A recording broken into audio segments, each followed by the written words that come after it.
Maharashtra today 24 news सत्य परिस्थितीचा सविस्तर आढावा। ठाण्यातील उल्हासनगरमध्ये किराणा दुकानातून 4,50,00,000चे ड्रग्ज जप्त। शहरात खळबळ। निवडणूक काळात पैसे आणि दारूचा धुळा उडत असतो। अनेकदा गावागावात कार्यकर्त्यांच्या पार्ट्यांची मैफिल जमत असते, मात्र निवडणूक काळात पोलीस यंत्रणाही अतिशय सतर्क असते।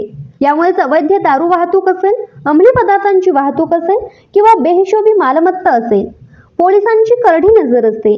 पोलिसांकडून कसोशीने तपास यंत्रणा राबवण्यात येते, मात्र तरीही गुन्हेगारीच्या घटना उघडकीस येतात। आता कल्याण क्राईम ब्रँचच्या पोलिसांनी मोठी कारवाई केली आहे।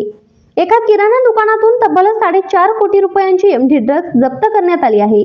या घटनेने अवैध धंदेवाल्यांमध्ये खळबळ उडाली असून पोलीस अधिक तपास करत आहेत। उल्हासनगर शहरातील हिल लाईन पोलीस स्टेशनच्या हद्दीत असलेल्या एका किराणा दुकानातून कल्याण गुन्हे शाखेच्या पथकाने 4.5 कोटी रुपयांच्या किमतीचे ड्रग्ज जप्त केले असून ड्रग्ज डीलर दुकानदारालाही अटक करण्यात आली आहे। तर या घटनेमागील मास्टरमाइंड मुख्य ड्रग्ज डीलर अद्यापही फरार आहे। दरम्यान पोलिसांकडून त्याचा शोध घेतला जात असल्याची माहिती देण्यात आली।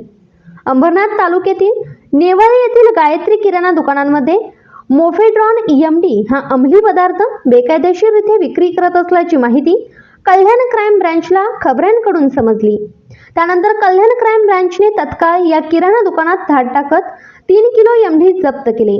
या एमडी ड्रग्जची किंमत 4,52,29,000 रुपये एवढी असल्याची माहिती पोलिसांनी दिली। दरम्यान कल्याण क्राईम पोलिसांनी आरोपी दुकानदार राजेश कुमार प्रेमचंद तिवारी याला बेड्या ठोकल्या आहेत, तर मुख्य आरोपी शैलेंद्र राकेश अहिरवार हा फरारच झाला असून पोलीस याचा शोध घेत आहेत।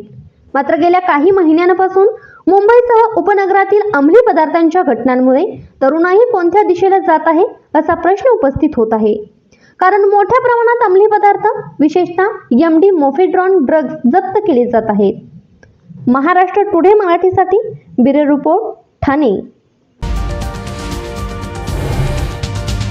आजच महाराष्ट्र टुडे 24 न्यूजला सबस्क्राईब करा आणि सत्य परिस्थितीचा सविस्तर आढावा पहा।